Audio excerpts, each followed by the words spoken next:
Шановні колеги, ми продовжуємо роботу. До слова запрошується речник Міністерства оборони України з питань Ministry of Defense spokesman on ATO-related issues, Colonel Andriy Lysenko. Dear colleagues, now the information about the events that happened in the ATO zone during the last 24 hours and about training of Ukrainian armed forces. Lugansk sector, the enemy continues sporadically violate ceasefire along the conflict line.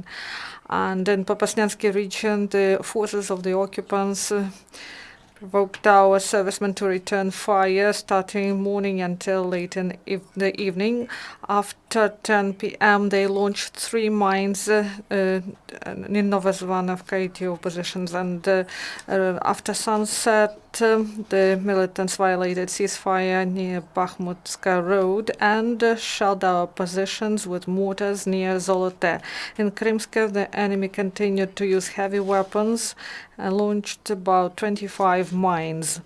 And near Stanitsa Luganska, the militants used exclusively small arms and carried out 3 armed provocations that lasted from 20 minutes to 2 hours each. On the whole, during the last 24 hours in the Lugansk sector, there were 16 enemy shellings. In the Donetsk sector, the situation remains the same, and the militants continue shelling of our positions in Svetlodarsk Bulge. In the majority of cases, they used small arms, including sniper weapons. And the most active, the militants were in Avdiivka and its suburbs.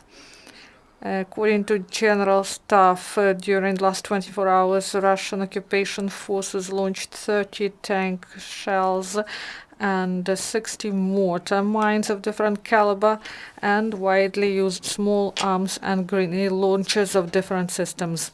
3 short-term enemy mortar shellings were in the region of the Donetsk airport. And the situation was not calm in Zaitsevo.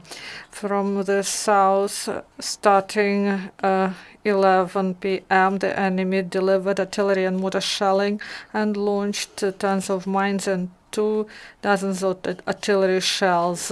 One of the shells got into a private household and damaged windows and the gates and partly ruined the household building. And in the Donetsk sector, there were 33 enemy shellings, including 17 with the use of heavy weapons. The Mariupol sector, compared with the previous day, to the south, in Pavlopil-Shirokin part of front line, it was calmer.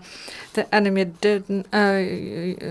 rarely used heavy weapons and sporadically delivered small arms fire. And in Vodyane, there were, the day before yesterday, there were large-scale military actions, and yesterday there were only short-term armed provocations. And in the region of Mariinka and near Dokuchaevsk, the militants continue to use heavy weapons, about 70 mines, 3 tank shells in Mariinsky region and 10 artillery shells in Novotroitsk. This was the statistics of enemy shelling with the use of heavy weapons in this part of front line. On the whole, during the last 24 hours in Mariupol sector, there were 27 enemy shellings recorded. During the last 24 hours, as a result of the military actions, no Ukrainian serviceman was killed. 1 was wounded in the result of enemy shelling in the region of Mariinka. Ukrainian law enforcers continue to seize weapons in the ATO zone. These days, the officers of SBU found 4 arsenals. In the region of Severodonetsk and Luganshina, they confiscated from the cache 5 grenades with detonators, 2,000 cartridges of different caliber. In forest line near Galintsinivka village of Donetsk Oblast, law enforcers found 9 tank shells, 13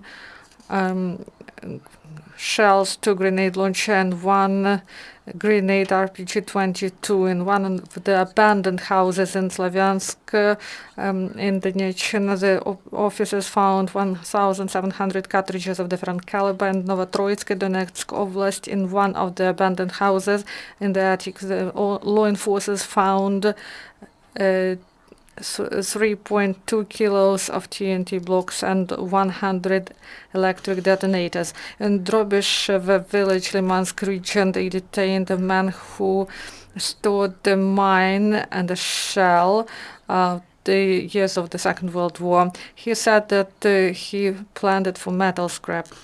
And at the same time, in Bakhmut, law enforcers detained 2 people who planned to transport the ammunition to other oblasts of Ukraine. 37-year-old resident of Kharkiv tried to bring by bus 11 grenades of different types and 800 of TNT.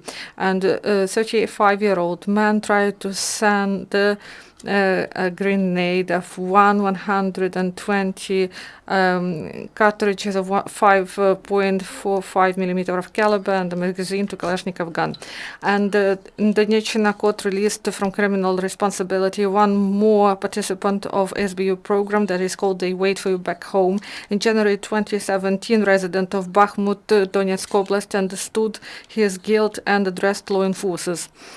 The court took decision in his favor. The participant of the program called on the militants to lay down their arms and return to peaceful life. And special operation forces continue training with the participation of foreign partners in the framework of the work of joint multinational training mission that is called Ukraine. They carry out standardization and improvement of the training of the detachments, and also they plan to ensure full compatibility of special operation forces of Ukraine with the corresponding detachments of NATO.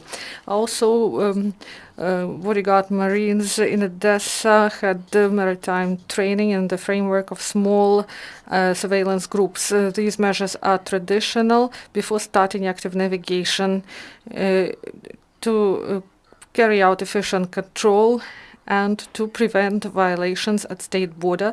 The border guards launch small, quick and maneuver caters.